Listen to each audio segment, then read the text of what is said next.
Toujours à propos de santé, plus de 5 millions de personnes en France souffrent d'obésité. Un handicap qui parfois les empêche même de trouver un emploi. Exemple avec un jeune homme d'une vingtaine d'années qui a eu beaucoup de mal à être embauché. Stéphanie Lebrun et Fabrice Rimbaud l'ont rencontré à Villefranche-sur-Saône dans le Rhône. Antoine, 22 ans, ne travaille pas aujourd'hui. Il se consacre à l'un de ses hobbies, le jardinage. Une des rares activités physiques que lui permettent ses 130 kilos. Antoine est obèse depuis l'âge de 2 ans à cause d'une maladie génétique. Ses rêves d'enfant se sont éteints à mesure que son poids augmentait. Trop gros pour entrer dans l'armée, trop gros pour être boulanger ou cuisinier. Les gens ne se rendent pas compte comme c'est... pour nous, comme ça fait mal, quoi.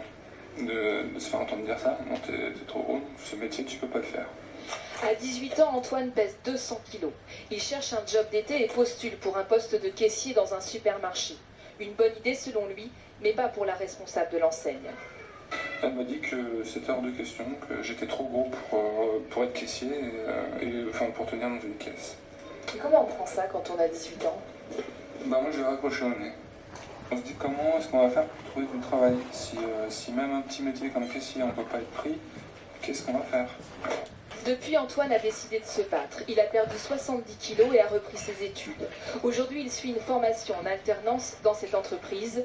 Là, il a trouvé un employeur qui lui a donné sa chance. Ça m'est même pas venu à l'idée quand je l'ai embauché. J'ai pas regardé son poids, j'ai regardé ses compétences et j'ai besoin de quelqu'un pour faire des tarifs, donc je l'ai embauché. Pourtant, Antoine sait qu'il doit donner la preuve de ses compétences, plus que tout autre. Certains employeurs, effectivement, ont énormément de préjugés sur les personnes obèses. Ils pensent qu'ils ne sont pas capables de réaliser certains travaux alors qu'on peut très bien le faire. Mais ça, tant qu'ils n'en auront pas embauché un, ils ne pourront pas s'en rendre compte. Aujourd'hui en France, la majorité des personnes obèses restent exclues du marché du travail.